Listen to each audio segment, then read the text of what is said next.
J'adore le citron. Alors, j'ai décidé de vous faire un dessert tout au citron. On va faire une crème de citron avec un gâteau au citron tout ensemble. On commence par la crème de citron. Alors, tout simple, j'ai pressé 4 citrons que j'ai mis dans un bain-marie. On va ajouter une demi-tasse de sirop d'érable. C'est vraiment très simple et très léger cette recette-là parce que j'ai lu des recettes où il y avait du beurre dedans et moi, j'en mets pas. Je mets seulement du sirop d'érable, du citron et vous allez voir tout à l'heure, on va ajouter 3 œufs. Alors, on va faire chauffer le mélange comme il faut, jusqu'à temps que ce soit bien chaud, donc ça prend à peu près 1 ou 2 minutes. On mélange et on ajoute une cuillère à soupe de fécule de maïs, auquel on va ajouter 3 œufs. C'est bien important de mélanger toujours quand on ajoute les œufs pour pas que ça fasse comme une omelette, que les œufs se séparent. Et on va continuer à mélanger jusqu'à temps que ça prenne la texture d'une costarde, que ça devienne comme une crème de citron, à peu près 3 minutes, pas plus. Délicieux. Alors, on réserve et on prépare nos petits gâteaux.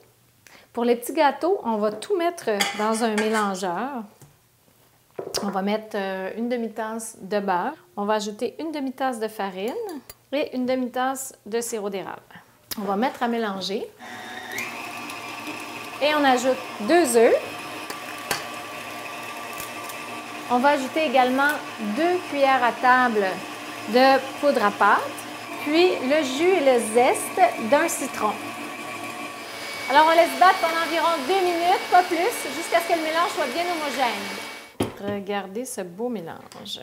J'ai préalablement chauffé le four à 350 et j'ai beurré mes petits ramequins parce qu'on va faire des petits gâteaux individuels. On remplit nos ramequins à peu près au quart de sauce au citron. On va aller ajouter notre mélange à gâteau et quand on a terminé de remplir les ramequins, on les met au four pendant 20 minutes. On a sorti les petits gâteaux du four et comme on peut voir, la belle crème de citron qui repose au fond avec le petit gâteau sur le dessus et qui attend juste d'être démoulé. Alors, essayons de voir qu'est-ce que ça va donner. Et voilà. C'est pas mal du tout. C'est rustique, mais c'est délicieux. Et une belle façon de le présenter avec un petit quartier de citron, une belle tranche de mandarine et pour terminer, une petite feuille de menthe. Alors, voilà le résultat. Tout citron.